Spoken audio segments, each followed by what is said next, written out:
There's only 2 weeks left in the Texas high school football regular season. The question in McKinney ISD is, how many teams can we expect to make the playoffs?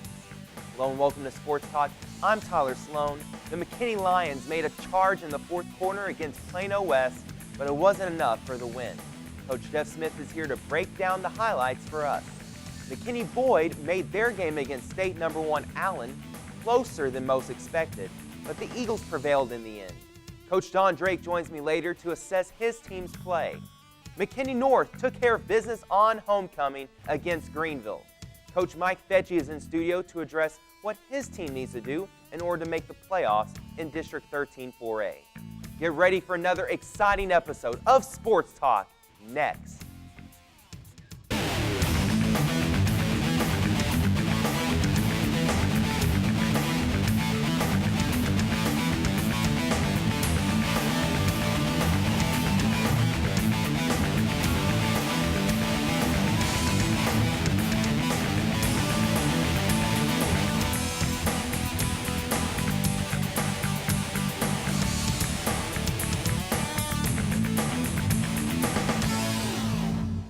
McKinney Lions once again keeping it close in their district game, this time a close loss to Plano West. I'm joined by their head coach, Jeff Smith. And Coach, it was another game you were in the fourth quarter against another Plano school.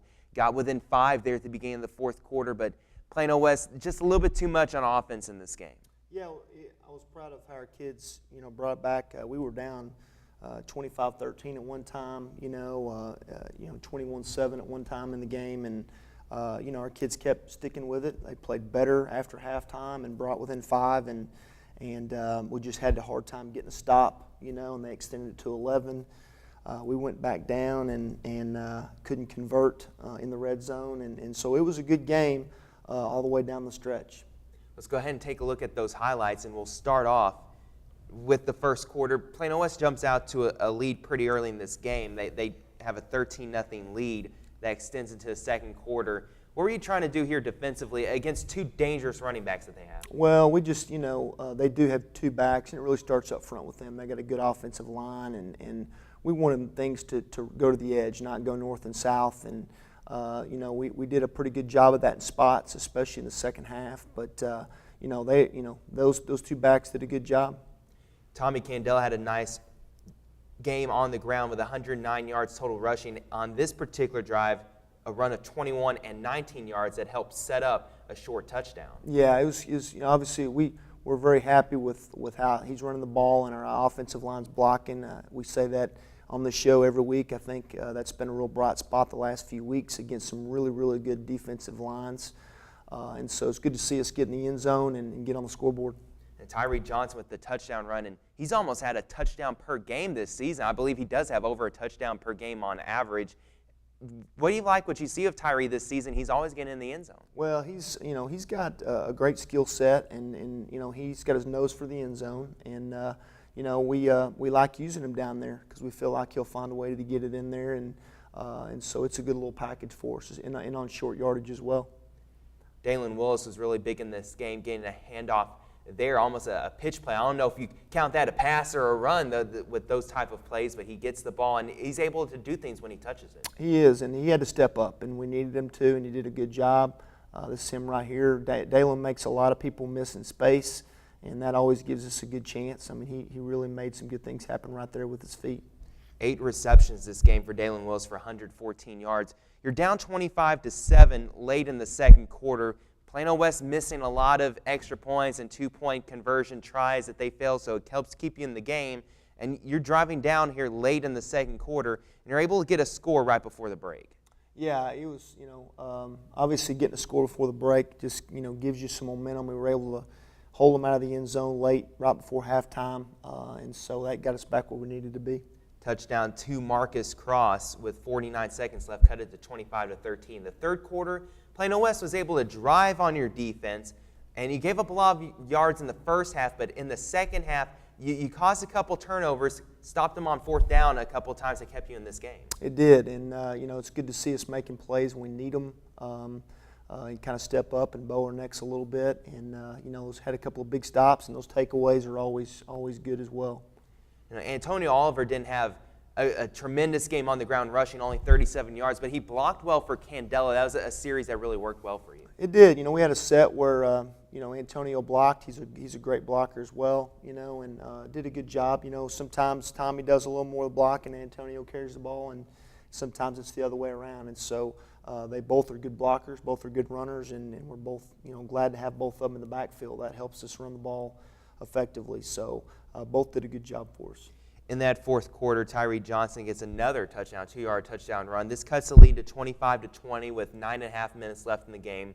Plano West comes down, and they extend it to 11, as you had previously said. Then you have a 4th and 9 on their, or 4th and goal, I should say, on their 9-yard line here late in the game.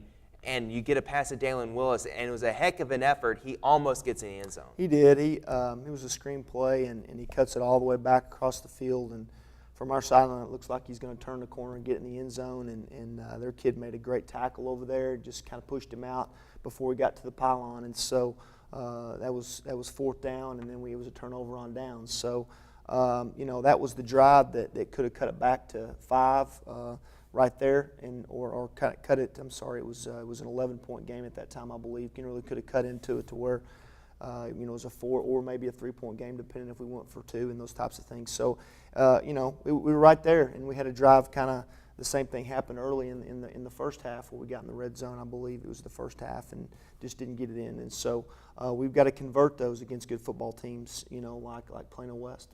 Final score 38-20 in this one. Your quarterback, Brian Sutter, 13 of 22 for 158 yards, no interceptions again for another game. He's really done a good job not turning the ball over, and it really looks like on these highlights that he's starting to put some more zip on the ball. Every game he seems to improve. He is, and keeping that interception number down is always a big one, and he's done a good job of that.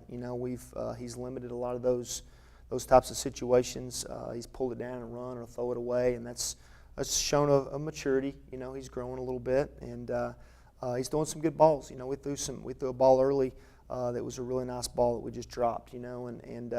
So he's doing a good job. And we're progressively getting better. No TV Williams in this game at wideout, and you have the receivers like Dalen Willis that can come in and perform well, but it's almost not so much the absence of TV and that you lose his ability necessarily, but the fact that you don't have the amount of weapons to spread around. Right. Because when TV's in the game, other guys can get open more often. Right. When you can add TV to that mix, obviously you have lots of options, and people have to make decisions on if they're going to double team him, how they're going to play him, and if they're going to roll safety in the box to stop the run, or if they can't afford to do that because he's such a threat. And so, taking him out, obviously that takes one less weapon off the field for us, and we had to have guys step up, and they did a good job. They really did in the absence of TV. So, we're proud of our receiving core and kind of what they did. The good news with TV is that he's not necessarily out for the season yet. There's a potential he could play in one of these final couple of games. Going up against Allen this upcoming week, you travel to their awesome stadium that they have in Allen. And it's a Friday game where they have their quarterback, Kyler Murray, over 2,000 yards passing on the year and over 500 yards rushing, 35 total touchdowns for this guy. He's really one of those players. He's like the Johnny Manziel of high school football. He's that dynamic type of quarterback. He is, and he was great last year as a sophomore, and probably used his legs a lot more last year than he does this year. And they're letting him throw the ball a lot more this year, and he's doing a good job. You want to keep him contained at the same time. He can throw the ball well. So we've got to do a good job on the back end of covering, and making those windows small and hopefully, disrupting the passing game a little bit. But we also have to contain him and his ability to run the ball. He hurt us. He's hurt every team at one point in the year with just taking off and running. And so he's definitely a weapon and playing at a high level. And so we've got to be ready for it. How do you prepare in practice, and how do you simulate for a guy like Kyler Murray that is so effective? Do you have in the scout team guys that can, kind of play his role for your defense? We do. I mean, we try to find someone that can fit that role, and we do that every week. If there's a special play here or there, we try to find a guy that we can try to emulate that person. I don't know that you can totally emulate Kyler Murray. Obviously, he's a special talent, and so.